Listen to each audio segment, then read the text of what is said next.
Why you believe you will never amount to nothing. So this all stems and comes down to your limiting beliefs. That's what it is. Like everything you do within this life, especially if you feel like you can't attain something, it comes down to the way that you think about it. So everything in life is genuinely just a perspective. One thing that I learned in this book called Rich Dad, Poor Dad by Robert Kiyosaki, the dynamic of that book is that he essentially has a poor dad and he has a rich dad. He goes down the variations between how the rich dad's mentality is and how the poor dad's mentality is. Now his direct blood dad, his blood father is the poor dad. And he had like a neighbor or a professor or somebody, I think it was his friend's father that was rich. And one of the things that he said that his poor dad always said, remember poor dad, was a mentality that, oh, we can't afford that. That's what they would say. Now remember, the things that you say and talk to your subconscious mind, it believes. So if you say that you can't afford something, you're going to believe that. And therefore you're going to create a lifestyle where you can't afford the things that you want. Now on the contrary, right, his rich dad would say, rather than saying I can't afford that, he would say, how can I afford that? How can I afford that? He's not saying I can't. He's saying, how can I? Now, one thing that you have to understand as well is that the way that the mind works is that it will bring up information to your conscious mind by asking it questions. Your unconscious mind, your subconscious mind is extremely unbiased. Like whatever you tell it, it believes. Whatever you imagine, whatever you believe to be true, whether it's fairy tale or not, and you continuously think about it and that's your dominant thoughts, that's what it ends up believing. So if you continuously tell yourself that you're broke, or if you have a bunch of family members who have never attained riches, if you hear the words, money is the root of all evil, then these are all ingrained subconscious patterns and subconscious thoughts that make you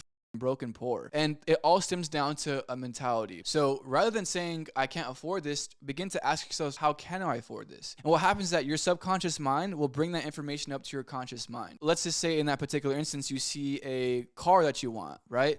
And rather than saying, oh, I can't afford that, you ask yourself, how can I afford that? Well, that car is $20,000. For me to make $20,000, I need to do X, Y, and Z. Now you have a direct path on what you need to do, and you can actually do that. Versus the man that says, oh, I can't afford that, that guy's going to live an entire broke life his entire life. A lot of these beliefs are passed down onto us.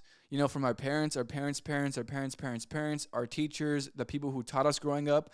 A majority of the people that we know are broke. So of course they're going to be giving us broke people mentality. Now, it's nothing against them because a lot of these people are so unaware. They're so unaware they don't realize that a lot of their issues stem from their subconscious mind, that they themselves are ignorant. And it's totally fine. But what's important is that we bring awareness to that. So therefore, when people begin to talk to us, we're not accepting their information as truth. Because a real thing to remind yourself is that ask yourself, does this person have the thing that I want? And if they don't, well, take the information that they're telling you with a grain of salt. If a guy who's extremely broke is trying to tell you how to get rich, ask that motherfucker, hey, if I do exactly what you're telling me to do, will I be just like you? If so, all right, I'm not going to be like you. Once again, a lot of these things derive from our subconscious mind and the way that we think. Literally a majority of our life is like ran from our subconscious mind, which is pretty insane. I've already talked about it in a couple of the videos, but it's one of my favorite topics. Everything stems down to your limiting beliefs. You have to begin to start picking up books. A good book to pick up is this one book called The Secrets of a Millionaire Mind. And I'll put that in the description below. And I'll tell you two profound euphorias that I've learned,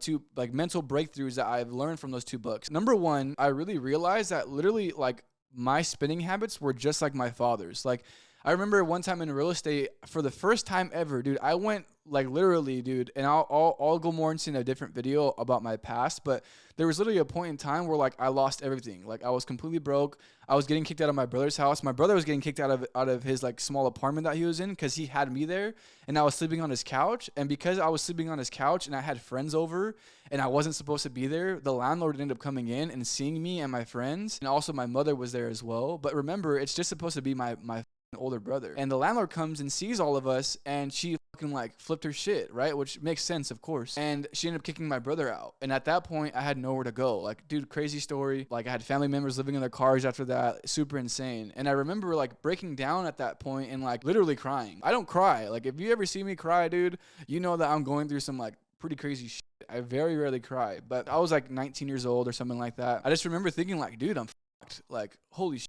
So my point with that is that I come from that all the way to like fast forward 3-4 years later, I got into real estate and I started doing real estate deals and I made like $65,000 cash in 1 month in like 30 days to 45 days. And that's the most money I had ever seen. I remember I was at dinner with my dad and my family and I was calculating out how much money I was making. And I remember being like, bro, once these deals close, like I'm about to make more money than my dad's salary in a month. And God bless my dad. I absolutely love my dad. But that was such a big accomplishment for me because growing up, I always told myself that I'm going to become wealthy. And I'm still on the path. I'm still on the path of becoming a millionaire. But you have to remember, going from having absolutely no money, practically being homeless, to, fast forward 3-4 years of massive trials and tribulations to finally get to that point where I was making that in a month. That was such a huge thing for me. I remember being that we're eating sushi in downtown San Diego.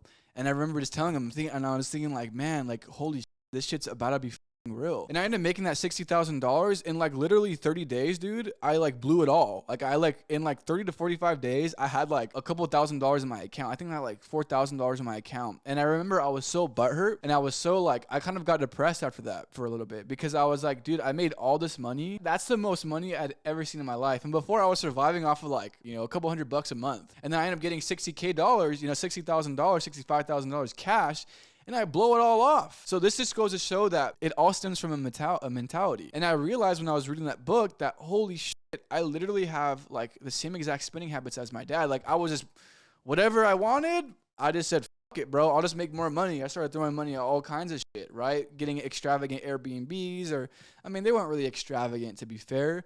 But my point was that I was just blowing money that I didn't need to blow. And rather than telling myself like, hey, I need to invest this money wisely, my mentality was all just spending it to liabilities. There's essentially two things when it comes down to money. You have to understand that a majority of people just buy liabilities. So there's a difference, right? There's a liability and there's an asset. An asset is something that you buy that makes you money. It gives you returns. So I buy this thing for $5, and every single month it gives me $5 back. On month 2, I'm already plus $5. Like, it's literally I'm earning money now from this particular asset that I have bought. Now, when it comes down to a liability, which is what a majority of people buy, is that the liability continuously takes money away from you every single month. So a great example of what a liability is a brand new car, or really any car that you're making payments on. And there's nothing wrong about buying brand new cars if you have the assets, if you have the actual financial discipline to be able to buy those new cars. Like, you can actually end up affording that liability. But a lot of people are ignorant to like financial literacy, so they don't understand this. People who are like ignorant to this information, which is more than likely done intentionally, they don't teach us about any financial literacy in school, because the banking school systems are the ones who created the school system. So why would you want to make financially literate people who you can't take advantage of? Anyways, when it comes down to buying liabilities, like let's just say it's a 2023 Chevy Camaro, right? SS. I love cars. Stick. And I'll tell you about another story too, super crazy. I might get sued for it, but I used to work for Chevy a long time ago, and I did some crazy shit. They just bought a brand new Chevy SS, and I took it out with a couple friends, but I'll leave that story for another time. If you want to hear more about it, let me know, and I'll tell you in a different video. But my point in saying is this, right? Somebody financially ignorant walks in and they want to buy a 2023 Chevy Camaro. And the thing is that this person just has a 9-to-5 job. Like, all this person does is he makes a paycheck every single 2 weeks, and he gets a car payment for, let's just say, $800, and his paycheck is $1,000, right? So that means that literally a majority of his paycheck, 80% of his paycheck, is going to be going towards this car, this brand new car. Now, here's the thing about any car. As soon as you drive it off the lot, it automatically loses value. It depletes in value. So therefore, you're still making payments on the original price, but now as soon as you drive it off the lot, it's worth less. So if you were to try and go and sell it to somebody else, it would already be worth less, and you would owe money back to the bank. So that's an example about a liability. Now wait, you drive it around, you start whipping it, you start putting miles on it. The more miles that you put on it, the more that it depreciates. But remember, you're still making payments on the value that you originally bought it at. So you can see it's taking out $800 out of our pocket every single month, and it's giving us absolutely no return. And that's only one example. People have like a mortgage, multiple cars in debt, and they have different other things that they finance. So the answer isn't to just to randomly finance a bunch of random shit. The answer is to increase your financial literacy, so therefore you can begin to understand, oh, I don't need to buy a brand new 2023 Camaro. I'm just going to buy that, that bucket for now. I'm going to buy that 2003, Toyota Corolla, and that shit's great on gas.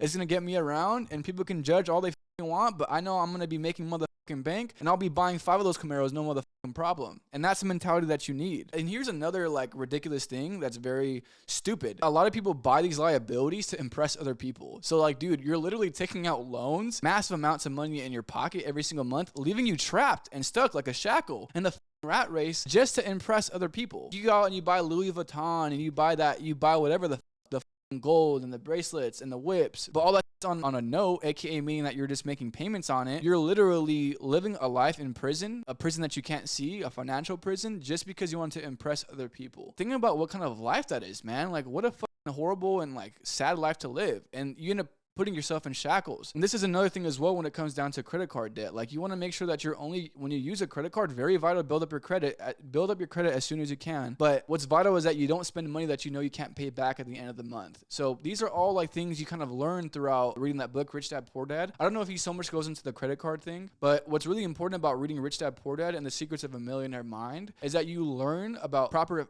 financial spending habits, and you begin to learn about how the habits that you currently have, you can begin to see them in your parents, and you can see where your parents got them from as well. And remember, to alter your life, if you want a life that's different from your parents, you therefore have to have different habits overall than your parents, right? And it's your obligation as a man to break these generational curses, because they've been instilled these things themselves and they themselves haven't gotten over it. So therefore, by bringing more awareness and understanding and you taking the responsibility about learning these things, you therefore break those generational curses. You therefore are now able to make the amount of wealth, have that financial literacy, get all the shit that you want, and then give your parents the lifestyle that you want. And also, a very vital thing is that you no longer pass on those habits down to your kids. Now imagine how fulfilled you're going to really be when you see that, when that actually comes into fruition throughout your life. And you're probably going to be telling your kids like, oh, I remember back when I was your age, I used to, because that's how I'm going to be. We'll cut it there, guys. I appreciate you guys for listening to this video. If you have any questions you want me to answer, be sure to leave it down in the comments below. I had a lot of fun talking about these topics, so I have plenty of different topics that we can go into. But until next time, I'll see you guys soon. Peace out.